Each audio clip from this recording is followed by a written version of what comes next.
BDC Vidyaniketan চ্যানেলে সবাইকে স্বাগতম।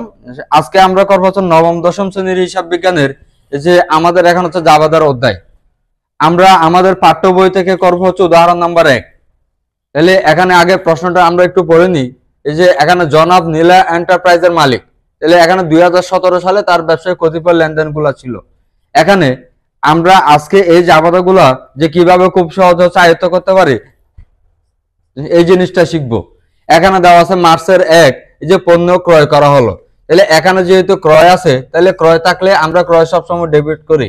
এখন এর পাশাপাশি আমরা হচ্ছে আরেকটা জিনিস শিখে নিই যে আমাদের এখানে জাবাদা, আমাদের এখানে হচ্ছে জাবাদার ছক হয় 5টি। তাহলে হচ্ছে প্রথম ছকের নাম তারিখ, এরপরে ছকের নাম বিবরণ, এরপরে কতিয়ন পৃষ্ঠা, এরপর ডেবিট টাকা ক্রেডিট টাকা। আমাদের তাহলে এই যে এখানে কিসের ছক হবে 5টা।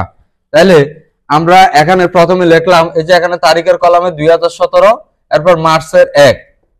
এখন আমার প্রশ্নটা হচ্ছে পণ্য ক্রয় করা হলো 9000 টাকা। তাহলে এখানে যেহেতু ক্রয় আছে এই যে আমরা ক্রয় হিসাব ডেবিট করলাম, ক্রয় হিসাব ডেবিট, ক্রয় হিসাব ডেবিট। তাহলে আমি যেহেতু এই পণ্যগুলো নগদ টাকায় ক্রয় করছি, তাই আমার কাছ থেকে যদি নগদ টাকা চলে যায় নগদান হিসাব ক্রেডিট। তাহলে এখানে দিলাম আমরা নগদান হিসাব ক্রেডিট।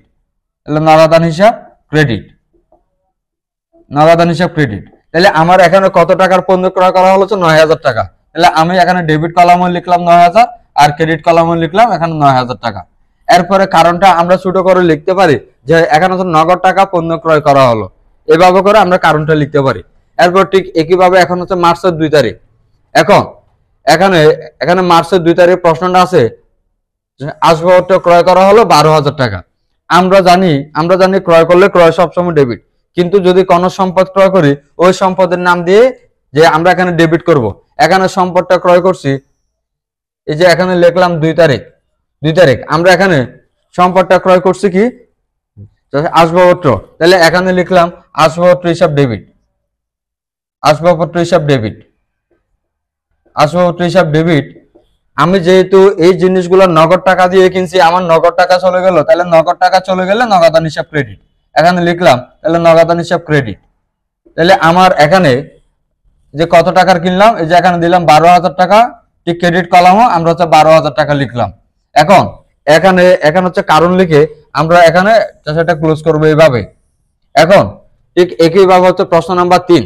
তাহলে প্রশ্ন নাম্বার 3 হচ্ছে এই যে এখানে হচ্ছে বাহারের নিকট বিক্রয়, তাহলে 15000 টাকা।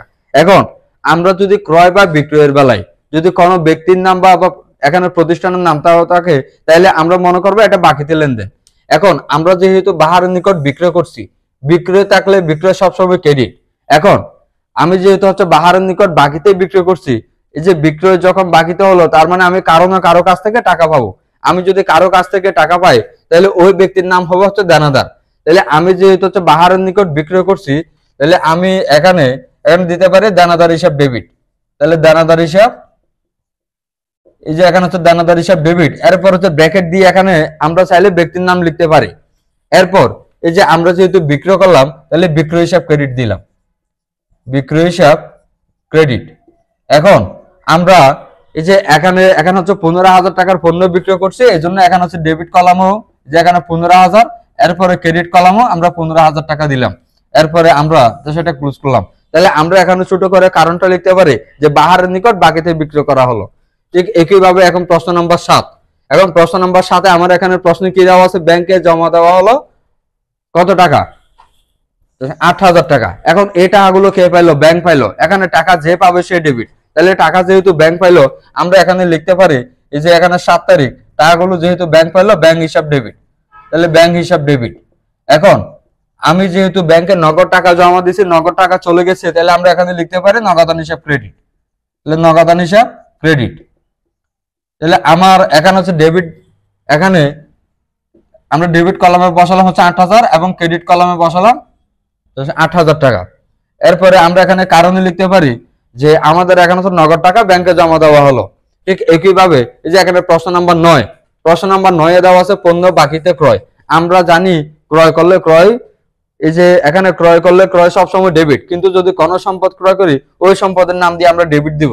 কিন্তু এখানে দেওয়া আছে বাকিতে পণ্য ক্রয়, আমরা আগে এখানে ক্রয় হিসাব আমরা ডেবিট দিয়ে দিলাম, ক্রয় হিসাব ডেবিট। এই যে এখানে ক্রয় হিসাব ডেবিট। এখন আমি যেহেতু এই জিনিসগুলো বাকিতে কিনছি, তার মানে নিশ্চয়ই কেউ না কেউ এখন আমার কাছ থেকে টাকা পাবে। আমার কাছ থেকে কেউ যদি টাকা পেলে ওই ব্যক্তির নাম হয় পাওনাদার, তাহলে আমরা এখানে লিখতে পারি বিবিধ পাওনাদার হিসাব ক্রেডিট, বিবিধ পাওনাদার হিসাব ক্রেডিট। এখন আমি এখানে হচ্ছে কত টাকার জিনিস হচ্ছে বাকিতে কিনছিলাম 5,000 টাকা, তাহলে আমার এখানে ডেবিট কলামে দিলাম 5,000, ঠিক এখানে ক্রেডিট কলামও আমরা 5,000 টাকা দিলাম। ঠিক একইভাবে এই যে এখানে হচ্ছে প্রশ্ন নাম্বার 15, প্রশ্ন নাম্বার 15 এই যে এখানে দেওয়া আছে কুরিন হিসাবে অবলোপন করা হলো 1,000 টাকা। এখন কুরিন হিসাবে যেহেতু আমরা অবলোপন করছি, তাহলে এখানে লিখতে পারি যে কুরিন হিসাব ডেবিট, আর যেহেতু কুরিন হয়েছে তাহলে আমরা এখানে লিখতে পারি দানাদার হিসাব ক্রেডিট। ঠিক একইভাবে এই যে এখানে প্রশ্ন নাম্বার হচ্ছে 18, এখানে দেওয়া আছে মনেহারি দ্রব্যাদি ক্রয় 1,000 টাকা। আমরা জানি ক্রয় করলে ক্রয় এখানে সবসময় ডেবিট, কিন্তু আমরা যদি কোনো সম্পদ ক্রয় করি ওই সম্পদের নাম দিয়ে আমরা ডেবিট করব।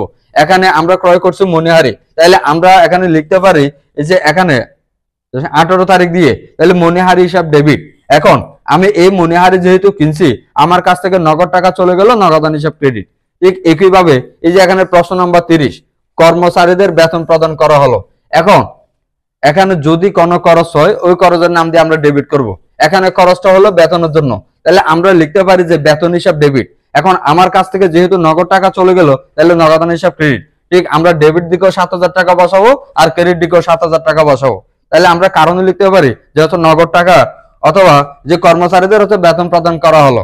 এখন এইভাবে করে চাইলে আমরা খুব সহজে এই যে আমরা এই যে একটা সহজ পদ্ধতিতে এই জাবাদাগুলো আমরা শিখতে পারি।